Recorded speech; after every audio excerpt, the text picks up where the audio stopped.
All right, we want to take you out right now, live to Chesapeake, Virginia. President Trump speaking there a day after this big debate from last night. We understand that Governor Youngkin is there with him. That's right. You know, Trump's campaign really believes the state here could be in play in terms of potentially flipping to a red, for this 2024 election. Also, there has been some chatter about Governor Youngkin potentially being in the running as a running mate for Donald Trump. So yeah, we would expect that announcement coming up pretty soon, considering the Republican National Convention is just a couple of weeks away. Of course, President Trump, President Biden taking the stage during last night's debate. A lot of talk really about the economy, about immigration, about foreign policy too. But some Democrats are raising alarm over Biden's shaky performance, while we saw Trump go on the defensive and at times even dodging questions. Well, today we continue our analysis and we're taking a closer look at some of the biggest takeaways from the debate. So political expert Lenny Steinhorn with American University is here with us. Lenny, always great to see you.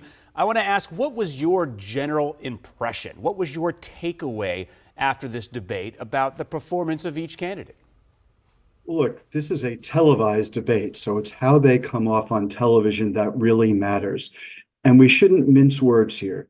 Joe Biden looked slack-jawed, frail, hoarse, an 81-year-old who seemed to have trouble completing his thoughts.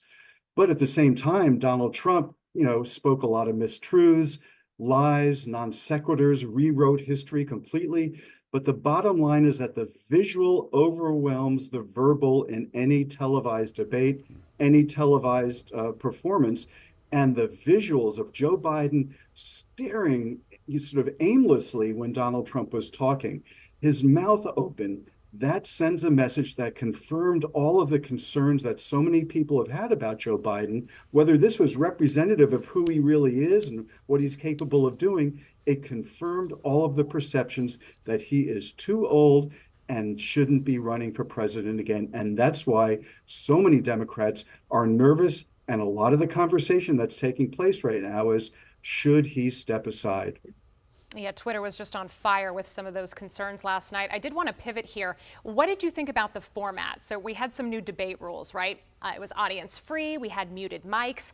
And, even the hosts, though, we were seeing some critique that they maybe weren't fact checking the candidates in real time. And so I'd like you to weigh in on that. Well, there's this old expression, be careful what you wish for, you may get it. So with Joe Biden, these are the rules that he wanted. He did not want Donald Trump interrupting him all the time. He did not want Donald Trump bullying. But in some ways, that might have hurt Joe Biden because the perception of Donald Trump pushing his way and yelling and having these asides, as was the case in 2020, hurt Donald Trump in the debates. But when the mic was turned off, it didn't seem like Donald Trump was talking or pushing back or anything like this. So the bottom line is that in some ways, the rules that Joe Biden wanted may actually have hurt Joe Biden. Donald Trump thrives off the energy of the crowd. He loves his rallies. So he might have gotten into rally mode and said some things he might not have said otherwise with no audience there because of these rules. In terms of fact checking, no, the moderators really should do more to be able to check the facts. But you can't check all the facts when somebody's pushing out a fuselage of mistruths because you'd spend your whole time checking those facts. So somehow they have to tweak these rules in a way that doesn't allow somebody to get away with saying mistruth after shaded truth after lie, because otherwise it would be between the moderators and Donald Trump, or occasionally the moderators and Joe Biden. So it's a problem right now because what these rules allowed Donald Trump in particular to do was just say whatever he thought and to say it with whatever spin he wanted without any correction.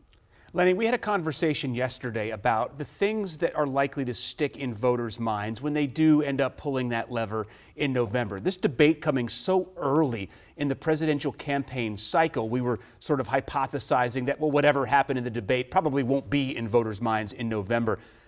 But now that we've had the debate, I wonder if that's true, if this debate and Joe Biden's performance will carry in people's minds when they start voting in November. Well, look, I think part of what people have been saying that, people will forget about the debates. It's 4.5 months away to the election.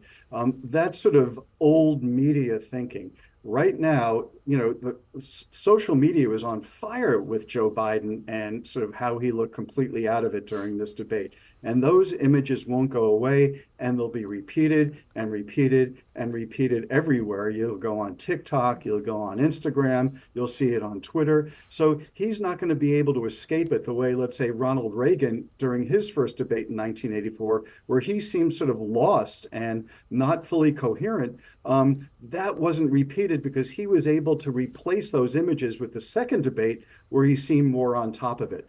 But with the second debate not taking place till September, and who knows if Donald Trump will say, yes, I'll debate him at that point, because it doesn't serve Donald Trump any good to have Joe Biden potentially sort of replace the current image of Joe Biden as an old man with a more active, energized, coherent Joe Biden that could take place in the second debate. So once again, yeah, 4.5 months till Election Day, but those images do stick, and whatever concerns a lot of voters, a lot of independent voters, particularly in those battleground states, whatever sort of image of Joe Biden they have, it was confirmed. And the question is, will the Biden campaign, assuming he stays in the race, be able to undo those images and replace it with something more vigorous? I mean, if you had to make a prediction quickly as our time is running out, I mean, do you think that this is going to cost Joe Biden the party nomination?